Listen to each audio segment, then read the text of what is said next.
In this video, what I've done is I've replaced the incandescent bulbs in my dash with LEDs.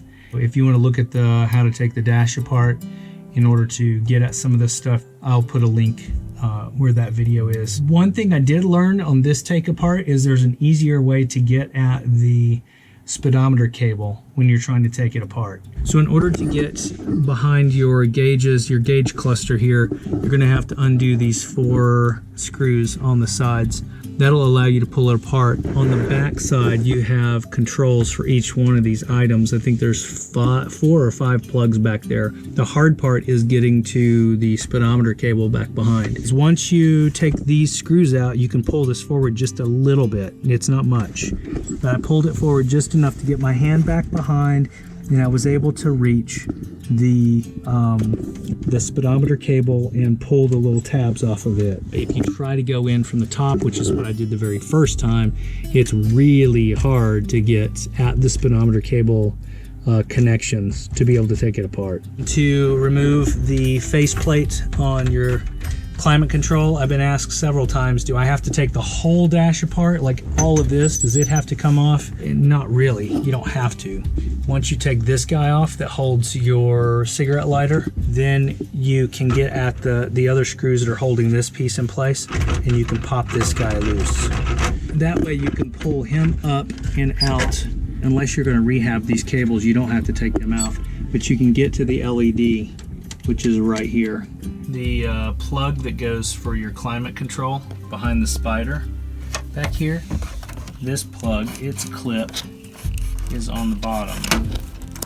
So you have to take this and depress it to get it to release from that plug.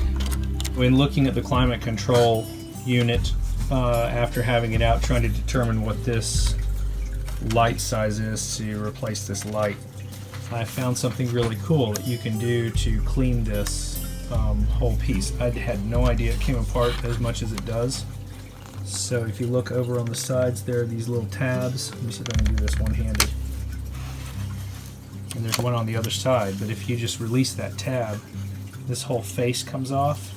And if you ever need to take this piece off, you undo this clear light transfer plexi, I guess is what that is. It bounces the light through the whole unit, and you unscrew that, it'll pop this thing loose along with a little tab here.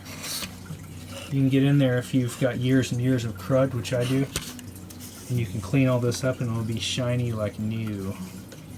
Another cool little funky thing is that on the back side of your cigarette lighter, you have a little tiny place where this black cable goes into. It's actually not an electrical cable. It is a tiny piece of plastic filament, almost like fiber optic cable. That little tiny piece of fiber optic picks up the light coming from the cigarette lighter and shoots it around and plugs into, so your ashtray light that's in here is actually coming off of the one bulb in the cigarette lighter. And then the other lights, like the blower here, I was able to find. I'll put some still shots of the individual pieces, so you'll notice there's a little screw-in LED that goes in here. The rear heater blower switch, the plug on the rear left bottom is where you have to pull this tab out to undo it from its plug. This one I have yet to do because it has a very funky little rubber stalk. This particular one has 2 lights for the top and bottom of the switch. There's a light here and a light here. They are on little rubber stalks that slide down inside. Those are the posts to make the electrical connection right there and there. And they slide out. If you're wanting to replace this and keep the original rocker switch, what the heck is this called? I've been on a few websites, I've done a tiny bit of research, and I am not seeing the first phantom shadow of the existence of this. The way that the plug comes out is on the back. there is one little pin that you depress and it will unhook the latch. On the rear washer wiper toggle switch, you depress this, that will pop the rear plug off there. It's now dusk, and I want to show you what this looks like when you look at that. It's a beautiful thing. There's my high beams, low beams. Those are bright. The only thing that this does is that on the red side, because it's a green LED, it washes out the hot color on the right. So you don't see that as much when I have them on. You see the blue and the red? It goes all green. So if that were a white bulb in there, I would get my real colors, which I might change out in the future instead of having the green. And my little light inside there is working great. The little fiber optic from inside the cigarette lighter actually works really well. That's cool. And then this one, there's my blower. That's LED as well.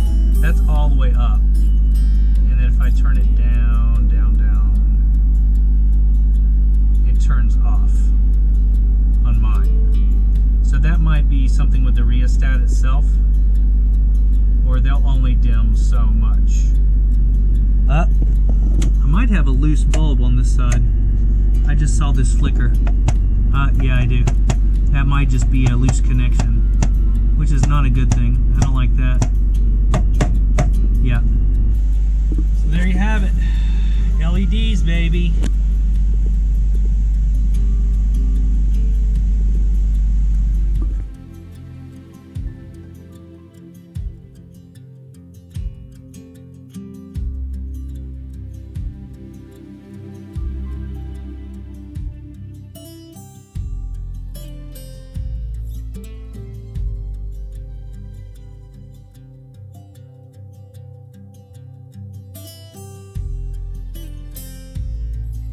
Hope that's helpful. I tell you what, it's a whole lot brighter once you get the LEDs in. Hope you have fun playing around with these guys.